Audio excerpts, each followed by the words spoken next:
$5 part failing can force a $2,000 engine replacement, and it happens to used car owners every single day. Not because they ignored the engine, not because they skipped oil changes, but because the cooling system is a chain, and nobody told them which link was about to snap. We're going through 10 of the most common ways that chain breaks, starting with the ones that give you almost no warning at all, because by the time steam's coming out from under the hood, the damage is usually already done. Before we move on, please take a moment to subscribe to the channel and like the video. Number 1, faulty thermostat. Your engine's running, coolant's full, oil's clean, and the temperature gauge is already creeping toward the red 10 minutes into your morning commute. Nothing looks wrong, but something just stopped doing its job. The thermostat is a valve about the size of a golf ball, and its only job is to open when the engine gets hot so coolant can flow out to the radiator and cool down. When it sticks closed, that loop never happens. The coolant just circles inside the engine block, absorbing heat with nowhere to dump it, and the temperature climbs fast. A stuck thermostat can push your engine from normal operating temperature to dangerous heat in under 15 minutes of city driving.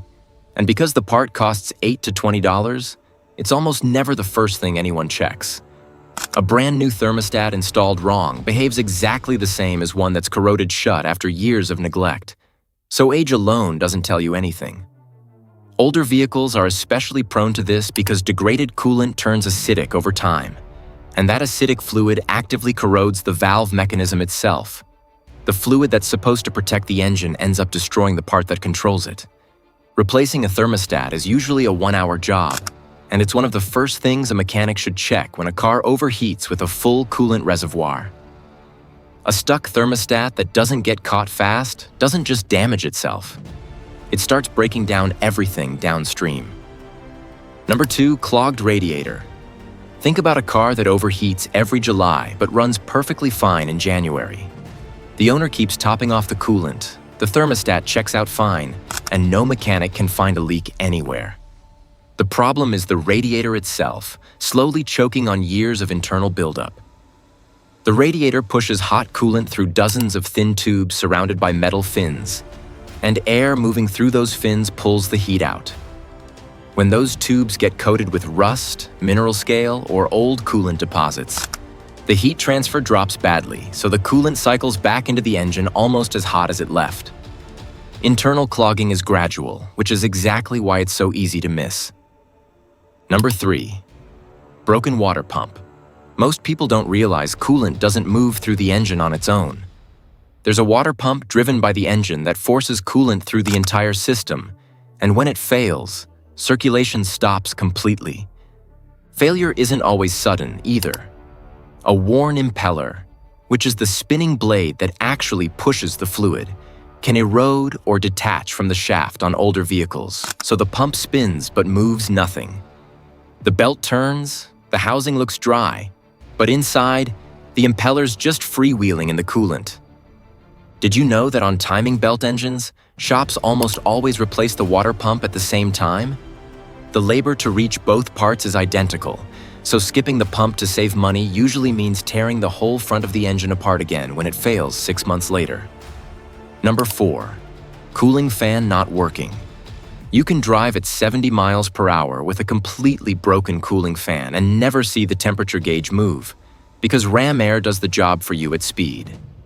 Pull into stop-and-go traffic though, and that same car can hit dangerous temperatures in under 5 minutes. Modern electric cooling fans fail through fuses, bad relays, failed motors, or a temperature sensor that stops signaling the fan to switch on. The car runs fine on the highway, so the problem stays hidden until you're stuck at a red light with nowhere to pull over. Turn on the AC to check it fast. Most vehicles run the cooling fan whenever the AC compressor engages. So if the fan doesn't spin with the AC on, the motor or its circuit has failed. If it runs with AC but not from engine heat alone, the temperature sensor or relay is the likely fault. Stop-and-go driving is the hardest condition a cooling system faces, and the fan is the only thing compensating for the lack of airflow. Yet it's got no scheduled replacement interval, so most owners never think about it until the gauge is already climbing. Number 5, air trapped in cooling system. You just had the thermostat replaced. The mechanic topped off the coolant. Everything looked fine. And 2 days later, the car's overheating again with a full reservoir and no leak anywhere. The problem might not be liquid at all. Air trapped inside the cooling system acts as an insulator. It collects at high points near the thermostat housing or the top of the engine block. And because the temperature sensor sits right there, it ends up surrounded by air instead of coolant and sends completely wrong readings to your gauge. Bleeding the system after any service work purges that air out, and skipping it almost guarantees this exact problem, especially on European makes and turbocharged engines where the fill procedure requires elevating the front of the car first. Number 6. Radiator cap failure. Most people open the radiator cap once a year, check the coolant, and put it right back on without a second thought. It looks fine, it feels fine, so nobody replaces it. The cooling system runs under 13 to 16 pounds per square inch of pressure because pressurized coolant boils at a much higher temperature than coolant sitting at normal atmospheric pressure. A cap whose spring has fatigued might only hold 8 pounds per square inch instead of 15, and that drop in pressure means the coolant starts boiling sooner, creating steam pockets inside the engine block before the temperature gauge even reacts. You won't believe how many owners keep adding coolant weekly, never find a drip anywhere, and never think to test the cap. A replacement costs $15. Number 7. Blown head gasket. Everything before this point on the list causes overheating. The head gasket is what overheating destroys, and then it starts causing overheating all over again.